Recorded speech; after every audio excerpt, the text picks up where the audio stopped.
আসসালামু আলাইকুম, welcome back to my YouTube channel. আজকে বাচ্চাদের জন্য 6 মান্থ প্লাস বাচ্চাদের জন্য কয়েকটি অনেক হেলদি খাবারের রেসিপি নিয়ে এসেছি। তো যে যেখান থেকে দেখতেছেন, যদি ফেসবুক থেকে দেখতেছেন পেজটি ফলো করে দিবেন, আর ইউটিউব থেকে যদি প্রথমবার দেখতেছেন চ্যানেলটি সাবস্ক্রাইব করে নেবেন। প্রথমে বানাবো বাচ্চাদের জন্য একটা হেলদি ব্রেকফাস্ট। এই ব্রেকফাস্টটা বানানোর জন্য কিছু চিড়ে নিয়ে নেবেন। চিড়েগুলো একটু গরম পানিতে ভিজিয়ে রাখবেন, সাথে কিছু গুড় দিয়ে দিবেন। সুগার দিবেন না, বাচ্চাদের জন্য সুগার একদমই ভালো না।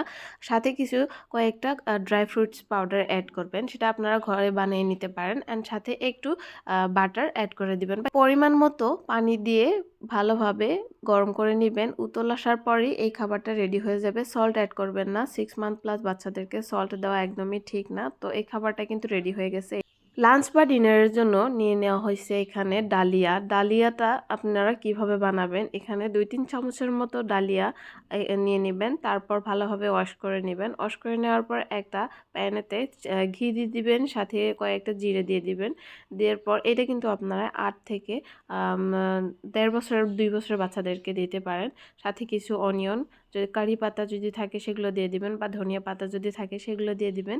একটু টমেটো কুচি করে দিয়ে দিবেন। টেস্ট বাড়ানোর জন্য কিছুগুলো ইনগ্রিডিয়েন্টস অ্যাড করবেন, বাচ্চারা খেয়ে অনেক মজা পাবে। সাথে কয়েকটা গাজর, যদি এমনিতে দেন ডালিয়াটা এমনিতে গরম পানিতে বানান সেটা কিন্তু টেস্ট পাবে না। তো এখন ধোয়া ডালিয়া এখানে দিয়ে দেওয়া হয়েছে।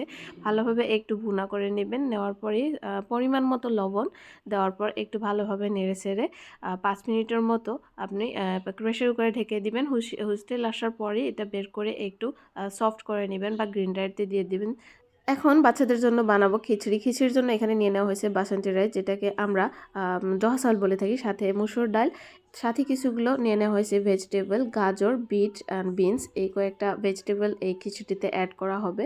তো খিচুড়ি বানানোর জন্য এখানে প্রেসার কুকারে দিয়ে দেওয়া হয়েছে। কোনো ধরনের তেল কিন্তু ইউজ করা হয় না। যদি একটু ঘি বা বাটার ইউজ করেন তবে করতে পারেন, না করলেও করতে পারেন। এটা কিন্তু এমনিতে টেস্ট হবে, কারণ এই জহা চাউলের কিন্তু একটা ফ্লেভার আছে। সাথে একটু হালদি পাউডার দিয়ে দেওয়া হয়েছে অ্যান্ড একটু ঘি দিয়ে দেওয়া হয়েছে। ঘিটা যদি প্রথমে দেন তাও দিতে পারেন, পরে দিলেও কিন্তু দিতে পারেন, এটা আপনাদের পছন্দ মতো। খিচুড়িটা একদম সফট করার জন্য 3টা বা 4টা হুইসেল দিয়ে দিবেন। তারপর কিন্তু একদমই সফট হয়ে যাবে। এটা বেবিরা খাওয়ার সময় একদমই কোনো ধরনের প্রবলেম হবে না। বাচ্চাদেরকে যদি আপনি ওটস খাওয়াতে চান, তাহলে ওটস বানানোর আগে একটু ঘিতে ড্রাই করে ভালোভাবে আপনি রোস্ট করে নেবেন। অনেক সুন্দর একটা ফ্লেভার চলে আসবে। তারপরে 1টা বা 2টা খেজুর ম্যাশ করে দিবেন সুইটনেসের জন্য। উপর থেকে 1 কাপ বা 2 কাপ পানি দিয়ে উতল আসার পর ওটসতে আপনি অবশেষে একটু সর মিশিয়ে দিতে পারেন, অনেক বেশি ভালো লাগবে। আপনাদের বাচ্চাকে বিকেল বা সকালে একটা স্মুদি দিতে পারেন অ্যাপেলগুলো সুন্দর করে কেটে নেবেন। তারপর গ্রিনটাতে দিয়ে দিবেন। একটু সুইটনেসের জন্য হানি দিতে পারেন, সাথে আলমন্ড অ্যান্ড খেজুর দিয়ে একটু মিল্ক দিয়ে এই শেকটা বানিয়ে দিবেন। অনেক হেলদি, অনেক ভালো। আজকের জন্য এটুকুই, আবারও দেখা হবে নতুন কিছুর সাথে। ভিডিওটা ভালো লেগে থাকলে চ্যানেলটা সাবস্ক্রাইব করে দিবেন, লাইক করবেন, কমেন্ট করবেন যদি কিছু জানার থাকে।